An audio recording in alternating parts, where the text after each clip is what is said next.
నమస్తే, welcome to our channel. నేను మెస్సిరి. ఏపీలో ఎన్నికలు దగ్గర పడుతున్న వేళ దేశ విదేశాల నుంచి వెళ్ళి కూడా ఓటర్లు అయితే ఏపీకి రాబోతున్నారు. అయితే అక్కడ 77% కన్నా పోలింగ్ ఎక్కువ నమోదైతే ఏ పార్టీ గెలుస్తుంది?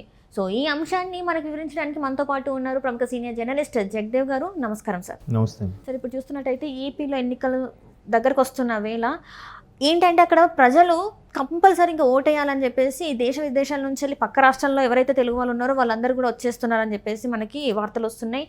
ఒకవేళ 77% కన్నా పోలింగ్ ఎక్కువ జరిగితే ఏ పార్టీ గెలవబోతుంది అక్కడ? ఏ పార్టీ గెలవబోతుంది అన్నది అంత క్లియర్ తేటతెల్లం అవుతున్నట్టు ఉంది. ఎందుకంటే దీనికి అంతటికీ ప్రామాణికం ఒకటి సర్వేలు, రెండవది ఉద్యోగులు ఎప్పుడూ లేని విధంగా తండోపతండాలుగా తరలివచ్చి క్యూ లైన్లో గంటల కొద్ది నిలబడి పోస్టల్ బ్యాలెట్ని ఉపయోగించుకున్నారు. పొద్దున్నే నాకు తెలిసిన మా కజిన్ ఉన్నారు, గవర్నమెంట్ సర్వెంట్. తను ఇలాగా మాట్లాడుతూ ఇంతకుముందు పోలింగ్ పోస్టల్ బ్యాలెట్ నిర్వహించాలన్నా కూడా ఇక్కడ ఉన్న వాళ్ళకి పలానా ప్రదేశంకి అక్కడికి వెళ్ళి వెయ్యాలి, లేదా ఆ నియోజకవర్గం చెందిన స్వగ్రామం కాబట్టి 70 కిలోమీటర్ల దూరంలో 100 కిలోమీటర్ల దూరంలో నువ్వు అక్కడికి వెళ్ళి ఓటు వేయాలని ఒక కండిషన్ ఉండేది. ఇప్పుడు అలా కాదు, ఎక్కడైనా దగ్గరలో ఉండే రెవెన్యూ కార్యాలయంకి వెళ్ళి ఆ పోస్టల్ బ్యాలెట్ ఎవరైతే ఇస్తున్నారో అక్కడికి వెళ్ళి సంతకం పెట్టి తీసుకొని పోస్టల్ బ్యాలెట్ వినియోగించుకోవచ్చని గవర్నమెంట్ సర్వెంట్ అందరికి కూడా అది ఇచ్చేయడం, ఎవరికి వారికి దగ్గరలో వెళ్ళి వేయడం, ఆ సౌకర్యాన్ని వినియోగించుకోవడం అనేది మంచి పరిణామం. అయితే ఎంత క్యూ లైన్లో ఉన్నారో ఇప్పటికే నాకు తెలిసి కొన్ని లక్షల మంది వినియోగించుకున్నారు పోస్టల్ బ్యాలెట్, ఎప్పుడూ లేనంత విధంగా.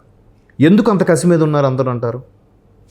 నెంబర్ 1. 2, ఇతర రాష్ట్రాల నుంచి కూడా అందరూ వస్తున్నారు. ఎవరు వస్తున్నారు ఇతర రాష్ట్రాల నుంచి వచ్చేవారు? ఇక్కడ ఉపాధి లేక, ఇక్కడ ఉద్యోగం దొరక్క, పక్క రాష్ట్రంకి వెళ్ళి కదా ఉద్యోగం చేసుకునే వాళ్ళు కదా అందరూ వచ్చేది. అదే ఇక్కడే ఉపాధి దొరికి ఇక్కడే చేసుకుంటే ఇక్కడే ఉంటాడు కదా. బట్ పక్క రాష్ట్రాలకు ఎందుకు వెళ్ళారు? ఇక్కడ అభివృద్ధి, ఒక కంపెనీ కానీ ఒక ఫ్యాక్టరీ కానీ ఏమీ లేకపోవడం, పక్క రాష్ట్రాలకు వెళ్ళి బతకాల్సి వచ్చింది కాబట్టి వాళ్ళందరూ వస్తున్నారు. నెంబర్ 2, ఎందుకు వస్తున్నారని మీకు అది కూడా చెప్తాను. అంటే చివరిగా ఎవరి వైపు మొగ్గు చూపుతున్నారని మీరు అడిగిన దానికి ఒక్కొక్కటిగా క్యాలిక్యులేట్ చేసుకుంటే, నెంబర్ 1 ఉద్యోగులను చెప్పాను. నెంబర్ 2 యువత, అదే పక్క రాష్ట్రాల్లో ఎవరెవరైతే ఉద్యోగాలకి వెళ్ళి వస్తున్నారో వాళ్ళు. నెంబర్ 3 కొంతమంది ఈసారి మన ఓటు నా ఒక్కడిదే కదా ఏముంది, అలా మిస్యూజ్ అవ్వకూడదు, ప్రతి ఒక్కడు ఓటు ఇంపార్టెంటే. మొన్న మా కొలీగు ఇలాగే మాట్లాడుతూ, ఇక్కడ నేను వేసినా వేస్ట్ సార్, గెలవడు వాడు, అందుకే వాడికే వేసాడు సార్ అన్నాడు. అది తప్పు.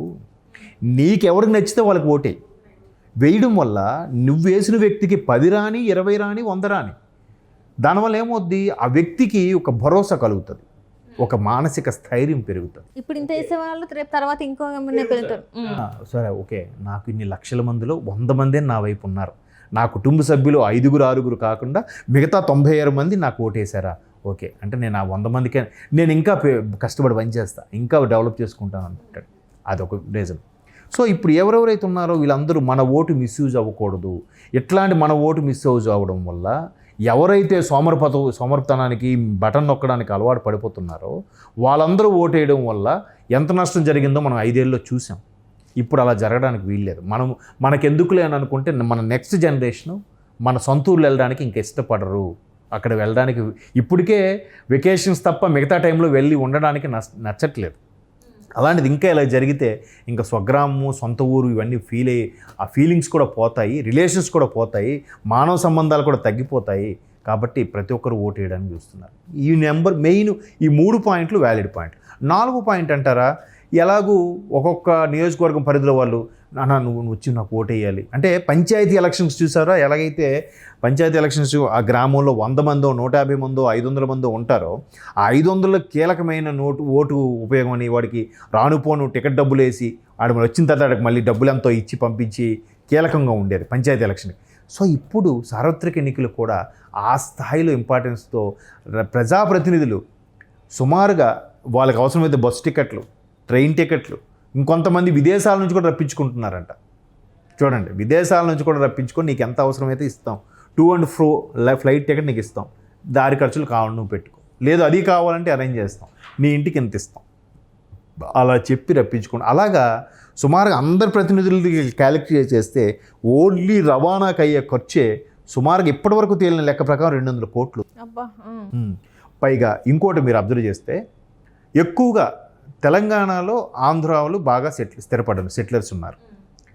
తెలంగాణలో మనం ఎప్పుడైనా అబ్జర్వ్ చేస్తే మ్యాక్సిమం హైదరాబాద్ ట్రాఫిక్ విషయంలో ఎప్పుడు ఖాళీగా ఉంటుందంటే ఫస్ట్ థింగ్ సంక్రాంతికి రోడ్లన్నీ నిర్మానుష్యంగా అయిపోతాయి. ఇదేంటిది కర్ఫ్యూ విధించారా లేదంటే ఇండియా పాకిస్తాన్ మ్యాచ్ జరుగుతుందా అన్నట్టుగా ఉంటుంది.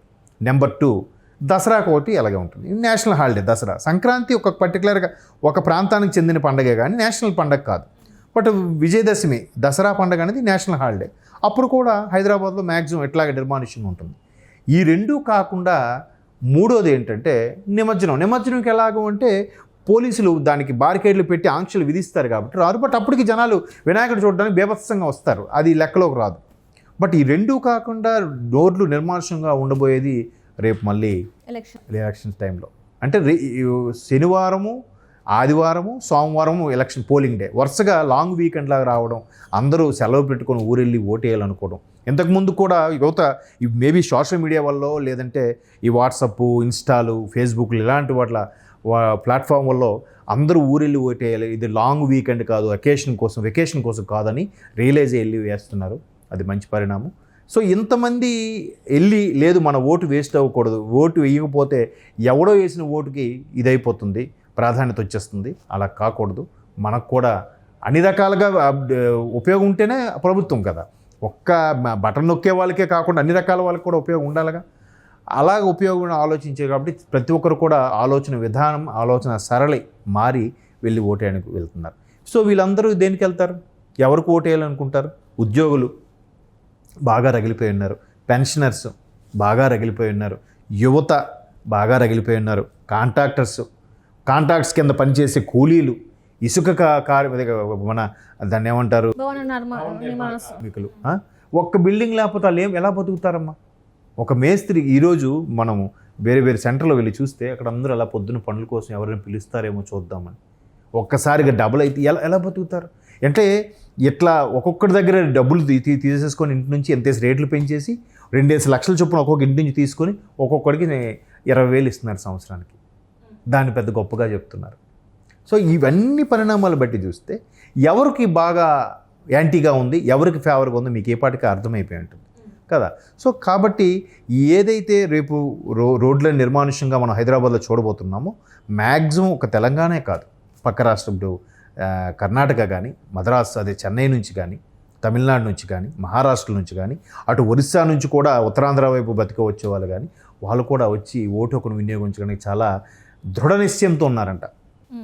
మనది మిస్యూజ్ అవ్వకూడదు అంటే ఆ స్థాయిలో ఓటింగ్ పర్సెంటేజ్ పెరిగితేనే ప్రజల వ్యతిరేకత ఏ స్థాయిలో ఉందన్నది అర్థమవుతుంది.